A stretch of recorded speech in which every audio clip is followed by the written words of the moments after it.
এই দিনটি আজকে আমার জন্য খুবই স্পেশাল। এই দিনটির জন্য আমি অনেক দিন থেকে অপেক্ষা করেছি। দেখো ফাইনালি চলেই আসলো। তো দেখো এখানে 12টা বাজতে 1 মিনিট বাকি। আমি ওর জন্য একটা পেস্ট্রিজ নিয়ে এসেছি সারপ্রাইজ দেওয়ার জন্য। তারপর ওকে আমি ডেকে তুললাম। Happy birthday to you.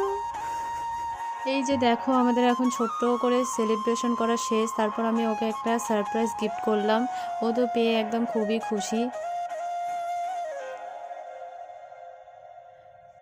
সকালে উঠেই আমি বাজারে চলে গিয়েছি। তো দেখো বাজার থেকে এসে ওর জন্য আমি এখন রান্না করছি। তো আমি কি কি রান্না করছি পরের ব্লগে আমি পোস্ট করে দিব, তোমরা সবাই দেখে নিও। তো এখন দেখো আমি ওর জন্য থালাটা সাজিয়ে নিচ্ছি। তো ও এখন খাবে। তো বললো, খেয়ে বললো খুবই টেস্টি হয়েছে। তো এই ভিডিওটি এই পর্যন্ত, ভালো লাগলে like comment share and subscribe করে দেবে। সব থেকে ওকে পায়েসটা খুব ভালো লেগেছে। তো দেখতেই পাচ্ছ রিয়াকশান।